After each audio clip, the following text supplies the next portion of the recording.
الجلسات الإيمانية والرحمات الربانية والنفحات القرآنية في أفياء رمضانية والنفحات القرآنية في أفياء رمضانية. الحمد لله رب العالمين، وأصلي وأسلم على حبيبنا وقدوتنا محمد صلى الله عليه وسلم، ورضي الله عن صحابته أجمعين ومن تبعهم بإحسان إلى يوم الدين. أما بعد، أيها الإخوة والأخوات المشاهدون والمشاهدات، وها نحن في هذا الشهر قد وصلنا إلى الثلث الأخير منه في هذه العشر المباركة التي هي خلاصة هذا الشهر وأفضل أيام هذا الشهر وأفضل ليالي هذا الشهر.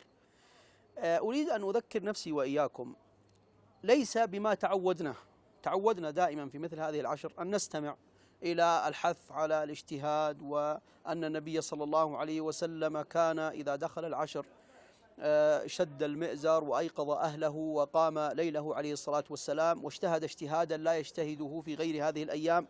هذا كله نعرفه واستمعنا إليه كثيرا، ولا يزال الأئمة والخطباء والمتكلمون يذكرون به.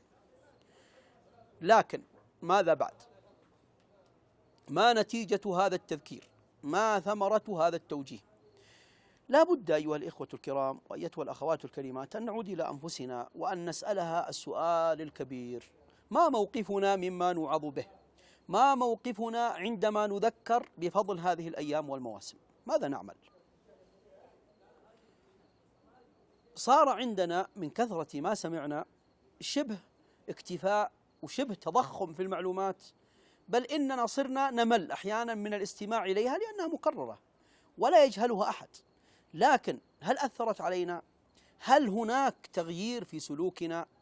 القضية الكبرى، وقد قطعنا شوطا من هذا الشهر، هو ماذا انتفعنا به من المواعظ التي استمعنا إليها، وخاصة مواعظ القرآن التي نستمع إليها في كل ليلة ونقرأها في كل يوم.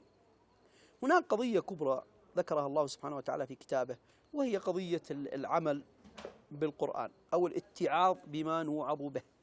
تأملوا معي أيها الإخوة الكرام وأيتها الأخوات الكريمات قول الله جل وعلا: ولو أنهم فعلوا ما يوعظون به لكان خيرا لهم وأشد تثبيتا وإذا لآتيناهم من لدنا أجرا عظيما ولهديناهم صراطا مستقيما.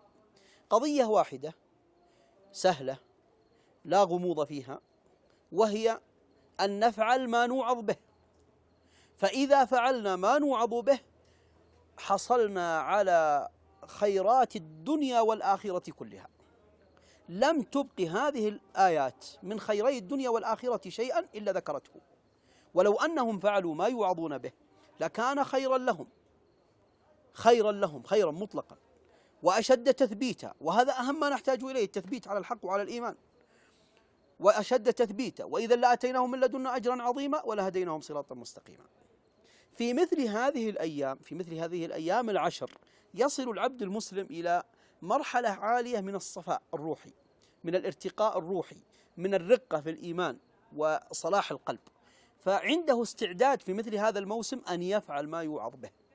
فإذا كان هناك من نصيحة أو توجيه لنفسي أولا ولكم أيها الإخوة والأخوات، فعلينا أن نجاهد أنفسنا في هذه العشر على قضية الامتثال السريع لما نوعظ به.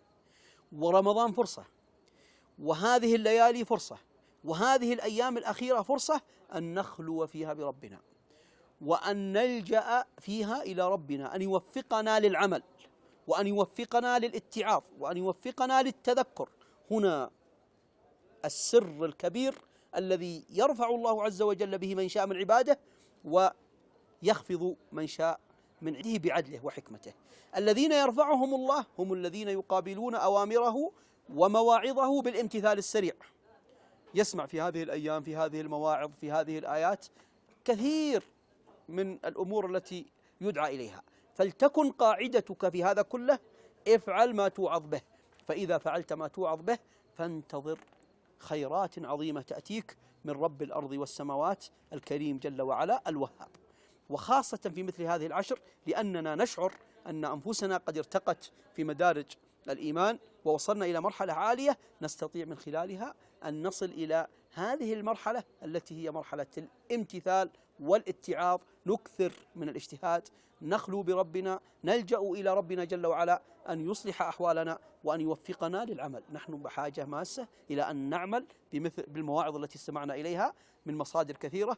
أسأل الله تعالى أن يعيننا وإياكم على أنفسنا وأن يوفقنا للعمل الذي يقربنا إليه جل وعلا، فنحن أمة العمل والامتثال، أمة التقوى. أسأل الله جل وعلا أن يوفقنا وإياكم لكل خير، وأن يجعل هذا الشهر في موازين حسناتنا، وأن يجعلنا من المقبولين وجميع المسلمين. والله أعلم، وصلى الله على نبينا محمد وعلى آله وصحبه أجمعين. ننشر علما، ننثر أدبا، نشعل همما، نرفع حجوبا، نبذل في دعوتنا السبابا، في أفياء رمضانية، في أفياء رمضانية.